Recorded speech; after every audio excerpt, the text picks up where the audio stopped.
রাধে রাধে বন্ধুরা, কেমন আছো সবাই? আশা করছি সবাই ভালো আছো। আমরা কিন্তু খুব ভালো আছি।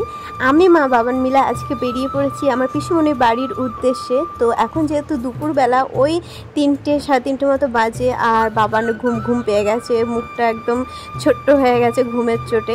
তো আমরা পুরোটা রাস্তা কিন্তু টোটো করেই যাব। তো ওখান থেকে প্রথমে বাসাপাড়ার টোটো ধরেছিলাম।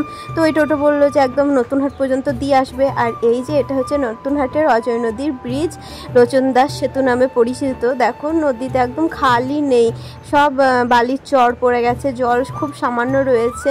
তো এদিক দিয়ে যেতে যেতে না মানে ছোটোবেলাকার কথা মনে পড়ে যায়। এদিকে রাস্তায় যেতে গেলে শুধুমাত্র আমার পিসুমনির বাড়ি পড়ে, আর আমার মামার বাড়ি যেতে গেলে একদম উল্টো রাস্তায় যেতে হয়।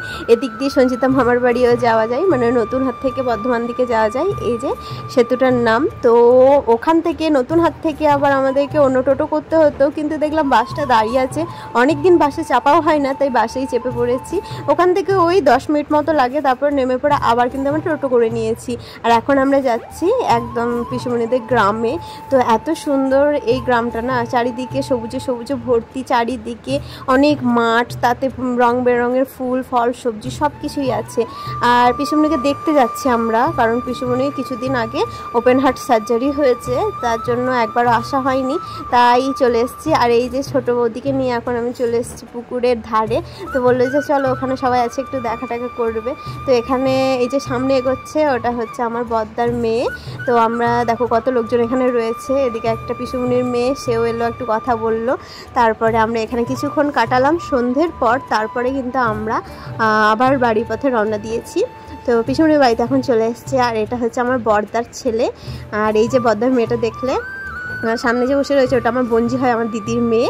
আর বাবানকে তো তোমরা চেনোই। তো চলো হই হুল্লোড় করে আজকে সন্ধ্যেটা কাটাই। আজকে রাতটুকুনি এখানে থাকবো, তারপরে কিন্তু আমরা আবার কাল সকালে বাড়ি যাব। তো পুচকেগুলোকে সবাইকে দেখলে কিন্তু একজনকে দেখানো হলো না, সেটা হচ্ছে আর্য, আমার ছোটদার ছেলে। তো আর্যর ড্রয়িং খাতাগুলো দেখো কত সুন্দরভাবে স্কেচ করেছে। ওর ভিডিওটা আমি নিতেই ভুলে গেছি, ও কিন্তু আমার সামনেই বসে আছে। আর একদম ছোট্ট বাচ্চা, 1 কিংবা 2-এ পড়ে, তার মধ্যে এত সুন্দর সুন্দর স্কেচ করতে শিখেছে।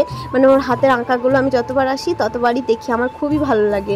বাবানকেও আঁকাতে ভর্তি করেছি, আমারও খুব ইচ্ছে যে বাবান এরকমভাবে সুন্দর সুন্দরভাবে ড্রয়িং করুক, পেন্সিল স্কেচ করুক, কালার স্কেচ করুক। দেখি দেখো কি সুন্দর লাগছে। একটা করে ওর স্যারকে দিয়েছে, একটা ও এঁকেছে। দেখো এগুলো কিন্তু সব ওর নিজের হাতে আঁকা। তো এত সুন্দরভাবে আঁকতে পারছে, মানে এই ট্যালেন্টটা কিন্তু আমাদের বাড়ি সেরকমভাবে কারোর মধ্যে নেই, বাট ওর মধ্যে আছে। আর এগুলো কিছু ছোটোবেলাকার ড্রয়িং, দেখে বুঝতেই পারছো। তো এগুলোও কত সুন্দর করেছে, দেখো একদম ফানি ফানি স্কেচ করেছে। তো এগুলো বেশ দেখতে ভালো লাগছে। বাবানও কিন্তু খুবই পছন্দ করছিল এইগুলো দেখতে। তোমরাও দেখো কুকুরটা কি সুন্দর এঁকেছে, তাই না? একদম মনে হচ্ছে যেন রিয়েল কালার কুকুরের।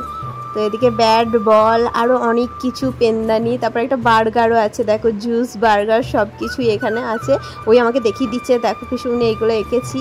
তো যাই হোক, আজকে সন্ধ্যাটা বেশ ভালোই কাটছে। তোমরা এই ড্রয়িংগুলো দেখতে থাকো, আর এর সাথে সাথে ভিডিওটা আমি এখানেই শেষ করছি। তোমাদের যদি ভালো লেগে থাকে তাহলে অবশ্যই লাইক কমেন্ট শেয়ার করো, নতুন কেউ এলে চ্যানেলটা প্লিজ সাবস্ক্রাইব করো। দেখা হচ্ছে নেক্সট ভিডিও নিয়ে। ততক্ষণ তোমরা ভালো থেকো, সুস্থ থেকো। রাধে রাধে।